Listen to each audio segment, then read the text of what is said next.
जर तुमचे एम-ए-पी-एसचा claim आरओकडून approve आहे आणि तुमच्या स्टेटसमध्ये सक्सेस 0-0 सक्सेस असं दाखवत आहे, पण तुमच्या अकाउंटला जर पैसे आले नसतील, तर यामध्ये सर्वात मोठं रिझन एक असू शकते, की तुमचं जे अकाउंट आहे ते तुम्ही मायनर असताना अकाउंट ओपन केलेलं आहे आणि त्यामुळे तुमचे पैसे बँकेमध्ये गेलेले आहेत, पण ते तुम्ही विथड्रॉल करू शकत नाही.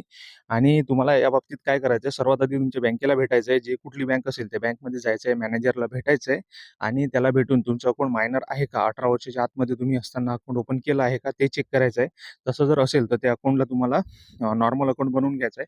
त्यानंतर तुम्ही तिथे विथड्रॉ करू शकता. हा एक मोठा प्रॉब्लेम यामध्ये असू शकतो. आणि इतर जे प्रॉब्लेम असतात तुम्हाला यू-आय-डी किंवा आधार मॅपिंगची जी वेबसाईट आहे त्याच्यावर जायचं आहे किंवा एन-पी-सी-आयवर जायचं आहे आणि तुमचं अकाउंट हे आधारला लिंक आहे का नाही आणि दुसरी गोष्ट तुम्हाला चेक करायची की डी-बी-टीला इनेबल्ड आहे का नाही. या 2 गोष्टी तुम्हाला चेक करायच्या आहेत. ह्या 2 गोष्टी तुम्ही चेक केल्यानंतर तुमचा हा जो प्रॉब्लेम आहे पेमेंट फेलचा किंवा पेमेंट सक्सेसफुल दाखवते 0-0 पण म्हणजे पेमेंट सक्सेसफुल 0-0 म्हणजे तुमच्या अकाउंटला पैसे गेलेले आहेत. फक्त तुम्ही त्याचं विथड्रॉल करू शकत नाही.